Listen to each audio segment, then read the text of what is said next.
नमस्कार साथियों, सभी का स्वागत है बिहार शिक्षक पात्रता परीक्षा में। चलिए हम देखते हैं, ये मॉडल पेपर 2013 का है, ईवीएस का। चलिए हम देखते हैं प्रश्न नंबर पहला। जल मंदिर का संबंध निम्न में से किससे है? पहला, हिंदू धर्म से, इस्लाम धर्म से, बौद्ध धर्म से या जैन धर्म से। तो सही उत्तर है इसका हमारा विकल्प नंबर डी पार्ट, ठीक है, जैन धर्म से। जल मंदिर का संबंध जैन धर्म से है। यह बिहार के पावापुरी शहर से स्थित है। यह जल मंदिर में जैन धर्म के तीर्थकार भगवान महावीर की चरण पादुका रखी हुई है। ऐसी मान्यता है कि यह भगवान महावीर का अंतिम संस्कार यहीं हुआ था, जिसके कारण महावीर के बड़े भाई राजा नंदीवर्धन ने इसका निर्माण कराया था। राजगीर और बोधगया के समीप पावापुरी बिहार प्रांत के नालंदा जिले में स्थित एक शहर है। तो हमारा उत्तर है इसका विकल्प नंबर डी पार्ट। चलिए प्रश्न नंबर देखते हैं अगला। प्रश्न नंबर देखते हैं 2।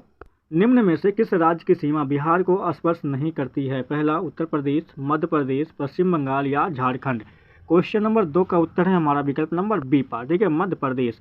बिहार राज्य की भौगोलिक सीमाएं उत्तर में नेपाल देश के साथ अंतर्राष्ट्रीय सीमा, पूर्व में पश्चिम बंगाल राज्य के साथ और पश्चिम में उत्तर प्रदेश तथा दक्षिण में नवगठित राज्य झारखंड के साथ स्पर्श करती है, जबकि मध्य प्रदेश राज्य की भौगोलिक सीमा बिहार राज्य को स्पर्श नहीं करती है। तो हमारा उत्तर है विकल्प नंबर बी पार्ट। चलिए प्रश्न नंबर देखते हैं अगला। प्रश्न नंबर देखते हैं 3। मखाना की खेती के लिए अग्रणी जिला है? पहला, समस्तीपुर, मुजफ्फरपुर, मधुबनी या सुपौल। तो क्वेश्चन नंबर 3 का उत्तर है हमारा विकल्प नंबर 3 पार्ट, ठीक है, मधुबनी। बिहार राज्य के दरभंगा, मधुबनी, सुपौल सहित यानी 12 से 13 जिलों में मखाना की व्यावसायिक रूप से लगभग 13,000 हेक्टेयर क्षेत्र में खेती की जाती है और यह मखाना को काला हीरा भी कहा जाता है। तो हमारा उत्तर है विकल्प नंबर सी पार्ट। प्रश्न नंबर देखते हैं अगला। प्रश्न नंबर देखते हैं 4। सरीसृप के अंतर्गत निम्न में से कौन आता है? पहला, कछुआ, अमीबा, फर्न या वेल। तो प्रश्न नंबर हमारा 4 का उत्तर है विकल्प नंबर पहला, ठीक है, उत्तर हो जाएगा हमारा विकल्प नंबर पहला। क्वेश्चन में पूछा गया है सरीसृप के अंतर्गत निम्न में से कौन आता है, तो हमारा उत्तर है विकल्प नंबर पहला, ठीक है, कछुआ सरीसृप वर्ग के तहत आता है, जबकि वेल एक स्तनधारी प्राणी है तथा अमीबा प्रोटोजोआ संघ का एक कोशिकीय जंतु है। तो हमारा उत्तर है विकल्प नंबर पहला। चलिए प्रश्न नंबर देखते हैं अगला। प्रश्न नंबर देखते हैं 5। प्रश्न नंबर 5 देखते हैं। साथियों, वीडियो को लाइक कर दें और चैनल को सब्सक्राइब जरूर कर दें, क्योंकि ये बिहार शिक्षक पात्रता ये प्रश्न पत्र 2013 में जो पूछे गए थे ये है, ठीक है, 1 से 5 तक के। चलिए हम देखते हैं प्रश्न नंबर 5। अभ्यारण्य का संबंध निम्न में से किससे संबंधित है? पहला, ऊर्जा संरक्षण से, जल संरक्षण से, वन्य जीव संरक्षण से या डॉल्फिन संरक्षण से। तो प्रश्न नंबर 5 का उत्तर है हमारा विकल्प नंबर सी पार्ट, ठीक है, वन्य जीव संरक्षण से। देश में वन्य जीवों की सुरक्षा एवं संरक्षण के लिए राष्ट्रीय उद्यानों एवं वन्य जीव अभ्यारण्यों की स्थापना की गई थी। यह भारत में अब तक दिसंबर 2021 से 987 संरक्षित क्षेत्रों का नेटवर्क स्थापित किया गया है, जो देश के कुल भौगोलिक क्षेत्र का 5.26% क्षेत्र पर विस्तारित है। तो सही उत्तर है इसका हमारा विकल्प नंबर सी पार्ट, ठीक है, वन्य जीव संरक्षण। चलिए प्रश्न नंबर देखते हैं अगला। प्रश्न नंबर देखते हैं 6। विश्व विकलांग दिवस निम्न में से कब मनाया जाता है? पहला, 3 नवंबर को, 3 अक्टूबर को, 3 दिसंबर को या 3 मार्च को। तो प्रश्न नंबर हमारा 6 का उत्तर है विकल्प नंबर सी पार्ट, ठीक है, 3 दिसंबर को मनाया जाता है। विश्व विकलांग दिवस प्रतिवर्ष 3 दिसंबर को मनाया जाता है। यह संयुक्त राष्ट्र महासभा ने वर्ष 1981 में, ठीक है, 1981 में इसको विकलांगजनों के लिए अंतर्राष्ट्रीय वर्ष घोषित किया गया था तथा यह 1983 से 1992 के दशक को विकलांगजनों के लिए अंतर्राष्ट्रीय दशक घोषित किया गया। तो हमारा उत्तर है विकल्प नंबर 3 पार्ट, ठीक है, 3 दिसंबर। चलिए हम प्रश्न नंबर देखते हैं अगला। प्रश्न नंबर देखते हैं 7। रोनाल्ड रास का संबंध निम्न में से किससे है? पहला, हैजा से, चेचक से या ट्यूबरक्लोसिस से या मलेरिया से। तो प्रश्न नंबर 7 का उत्तर है हमारा विकल्प नंबर डी पार्ट, ठीक है, मलेरिया से। रोनाल्ड रास एक ब्रिटिश नोबेल पुरस्कार विजेता थे, जिनको चिकित्सा तथा मलेरिया के परजीवी प्लाज्मोडियम के जीवन चक्र की खोज के लिए वर्ष 1902 में नोबेल पुरस्कार प्रदान किया गया था। तो हमारा उत्तर है विकल्प नंबर डी पार्ट, ठीक है, मलेरिया। चलिए हम प्रश्न नंबर देखते हैं अगला। प्रश्न नंबर देखते हैं 8। पर्यावरण सुरक्षित ईंधन है? पहला, डीजल, लकड़ी, गैस या केरोसिन। तो क्वेश्चन नंबर 8 का उत्तर है हमारा विकल्प नंबर सी पार्ट, ठीक है, उत्तर हो जाएगा विकल्प नंबर सी पार्ट, गैस। चलिए हम प्रश्न नंबर देखते हैं अगला। प्रश्न नंबर देखते हैं 9 देखते हैं। प्रश्न नंबर 9 में क्या पूछा गया था? श्वसन के द्वारा या श्वसन के दौरान मनुष्य द्वारा ग्रहण की जाने वाली गैस मुख्यतः है? पहला, O2, H2, N2 या CO2। चलिए बताइए, प्रश्न नंबर बताइए 9 का उत्तर क्या है हमारा? तो सही उत्तर है इसका हमारा विकल्प नंबर पहला, ठीक है, उत्तर हो जाएगा हमारा विकल्प नंबर पहला O2। प्रत्येक जीव को जीवित रहने के लिए ऑक्सीजन की आवश्यकता होती है, क्योंकि ऑक्सीजन ही कार्बनिक भोज्य पदार्थों का ऑक्सीकरण या विघटक करके शरीर को ऊर्जा प्रदान करती है। और यह भोज्य पदार्थों के ऑक्सीकरण की यह प्रक्रिया खाद्य कहलाती है। श्वसन के दौरान भी मनुष्य मुख्यतः ऑक्सीजन गैस ही ग्रहण करता है। तो हमारा उत्तर हो जाएगा विकल्प नंबर पहला O2। चलिए प्रश्न नंबर देखते हैं अगला। प्रश्न नंबर देखते हैं 10। निम्न में से कौन संक्रामक रोग नहीं है? पहला डेंगू, मलेरिया, पोलियो या टीटनेस। चलिए क्वेश्चन नंबर 10 का उत्तर बताइए क्या है हमारा। तो सही उत्तर है इसका हमारा विकल्प नंबर 4 पार्ट। ठीक है, टीटनेस क्वेश्चन में पूछा गया है, संक्रामक रोग नहीं है, तो हमारा उत्तर है विकल्प नंबर 4 पार्ट। चलिए प्रश्न नंबर देखते हैं अगला। प्रश्न नंबर देखते हैं 11। क्वेश्चन नंबर 11 में पूछा गया है, फलक चक्र के द्वारा मिट्टी में किस तत्व की स्थिरता संभव हो पाती है? पहला ऑक्सीजन, हाइड्रोजन, फास्फोरस या नाइट्रोजन।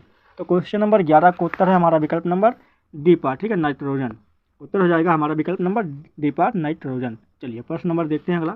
प्रश्न नंबर देखते हैं 12। प्रश्न नंबर 12 में पूछा गया है, पत्तियों का रंग निम्न में से किसके कारण हरा होता है? पहला क्लोरोक्विन द्वारा, क्लोरोफॉर्म द्वारा या क्लोरोफिल द्वारा या क्लोरोफ्लोरोकार्बन के द्वारा। चलिए बताइए क्वेश्चन नंबर 12 का उत्तर क्या है हमारा। तो सही उत्तर है इसका हमारा विकल्प नंबर सी पार्ट। ठीक है, क्लोरोफिल के द्वारा हमारे, ठीक है, जो पत्तियों के रंग हरे होते हैं तो किसके कारण होते हैं? तो क्लोरोफिल के कारण होते हैं। चलिए प्रश्न नंबर देखते हैं अगला। साथियों अभी तक वीडियो को लाइक नहीं किए हैं तो वीडियो को लाइक कर दें और चैनल को सब्सक्राइब जरूर कर दें। चलिए हम देखते हैं प्रश्न नंबर 13। ड्यूटेरियम निम्न में से किसका समस्थानिक है? पहला हीलियम का, नाइट्रोजन का, हाइड्रोजन का या ऑक्सीजन का। तो प्रश्न नंबर 13 का उत्तर है हमारा विकल्प नंबर सी पार्ट। ठीक है, हाइड्रोजन का। चलिए प्रश्न नंबर देखते हैं अगला। प्रश्न नंबर देखते हैं 14। प्रश्न नंबर 14 में पूछा गया है, समस्याग्रस्त बालक का पता लगाने की विधि निम्न में से कौन सा है? पहला सेमिनार, क्रियात्मक शोध या केस स्टडी या इनमें से सभी। तो प्रश्न नंबर 14 का उत्तर है हमारा विकल्प नंबर 3 पार्ट। ठीक है, इसका हमारा 3 पार्ट हो जाएगा केस स्टडी। समस्यात्मक या समस्याग्रस्त बालकों से तात्पर्य उन बालकों से है जो परिवार, कक्षा या विद्यालय में अनेक प्रकार की समस्याएं उत्पन्न करते हैं और ऐसे बालकों का व्यवहार सामान्य से हटकर होता है तथा ये कक्षा या विद्यालय में स्वयं को समायोजित नहीं कर पाते हैं, जैसे चोरी करना, झूठ बोलना, स्कूल से भाग जाना, क्रोध करना। ऐसे बालकों के लिए विद्यालय में केस स्टडी शिक्षण विधि का सहारा लिया जाता है, जिससे समस्यात्मक बालकों के वास्तविक कारणों का पता लगाकर उनके व्यवहार में सुधार लाया जाता है या लाया जा सकता है। तो हमारा उत्तर है विकल्प नंबर सी पार्ट। ठीक है, केस स्टडी। चलिए प्रश्न नंबर देखते हैं अगला। प्रश्न नंबर देखते हैं 15। द्रव्यमान संख्या में निम्न में से क्या कहलाती है? पहला क्वेश्चन में पूछा गया है, द्रव्यमान संख्या में निम्न में से क्या कहलाती है? प्रोटॉन या न्यूट्रॉन संख्या का योग या इलेक्ट्रॉन व प्रोटॉन की संख्या का योग या इलेक्ट्रॉन एवं न्यूट्रॉन की संख्या का योग या इनमें से सभी। तो प्रश्न नंबर 15 का उत्तर है हमारा विकल्प नंबर पहला। ठीक है, प्रोटॉन व न्यूट्रॉन की संख्या का योग। चलिए प्रश्न नंबर देखते हैं अगला। प्रश्न नंबर देखते हैं 16। जीवन की मूलभूत इकाई है? पहला ऊतक, रक्त, कोशिका या प्रोटीन। तो प्रश्न नंबर 16 का उत्तर है हमारा विकल्प नंबर सी पार्ट। ठीक है, कोशिका। क्वेश्चन में पूछा गया है जीवन की मूलभूत इकाई है, तो जीवन की मूलभूत इकाई कोशिका है। चलिए हम प्रश्न नंबर देखते हैं अगला। प्रश्न नंबर देखते हैं 17। प्रश्न नंबर 17 में पूछा गया है, शून्य घर्षण बल वाले सतह पर चलना अपेक्षाकृत है? पहला आसान है, मुश्किल है, असंभव है या इनमें से कोई नहीं।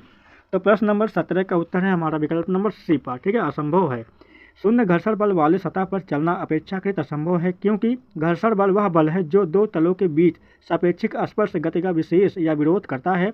घर्षण बल का मान दोनों तलों के बीच अभिलंब या बल पर निर्भर करता है। तो हमारा उत्तर है विकल्प नंबर सी पार्ट। ठीक है, असंभव है। चलिए प्रश्न नंबर देखते हैं अगला। प्रश्न नंबर देखते हैं 18। प्रश्न नंबर 18 में क्या पूछा गया है, गुरुत्वाकर्षण बल की अनुपस्थिति में वस्तु का भार निम्न में से क्या हो जाता है या क्या होता है? पहला भारहीन, अपेक्षाकृत ज़्यादा भार, अपेक्षाकृत अल्प भार या इनमें से कोई नहीं। तो प्रश्न नंबर 18 का उत्तर है हमारा विकल्प नंबर पहला। ठीक है, भारहीन। गुरुत्वाकर्षण बल किसी भी दो पदार्थ या वस्तु या कणों के बीच मौजूद एक आकर्षण बल है। जो गुरुत्वाकर्षण बल न सिर्फ पृथ्वी और वस्तुओं के बीच का आकर्षण बल है, अपितु यह ब्रह्मांड में मौजूद हर पदार्थ या वस्तु के बीच विद्यमान है। इस बल की अनुपस्थिति में भारहीनता की स्थिति आ जाएगी, क्योंकि वस्तु का भार वस्तु के द्रव्यमान व गुरुत्वाकर्षण बल के गुणनफल के बराबर होता है। तो हमारा उत्तर है विकल्प नंबर पहला। प्रश्न नंबर देखते हैं अगला। प्रश्न नंबर देखते हैं 19।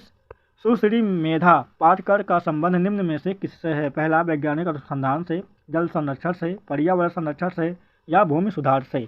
तो प्रश्न नंबर उत्तर है हमारा प्रश्न नंबर 19 का हमारा उत्तर हो जाएगा विकल्प नंबर सी पार्ट। ठीक है, पर्यावरण संरक्षण से। चलिए प्रश्न नंबर हम देखते हैं अगला। प्रश्न नंबर देखते हैं 20। प्रश्न में 20 में क्या पूछा गया है, पर्यावरण असंतुलन का कारण है? पहला पर्यावरण चेतना का अभाव या भौतिकवादी सोच, भोगवादी प्रवृत्ति या इनमें से सभी। तो प्रश्न नंबर 20 का उत्तर है हमारा विकल्प नंबर डी पार्ट। ठीक है, इनमें से सभी।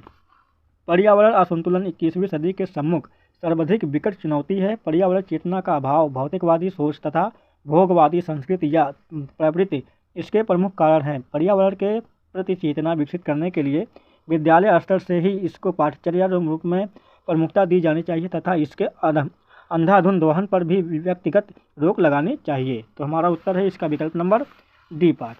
तो चलिए साथियों, बस आज के लिए इतना ही। साथियों, वीडियो पसंद आया तो वीडियो को लाइक कर दें और चैनल को सब्सक्राइब जरूर कर दें। चलिए साथियों, वीडियो को देखने के लिए धन्यवाद।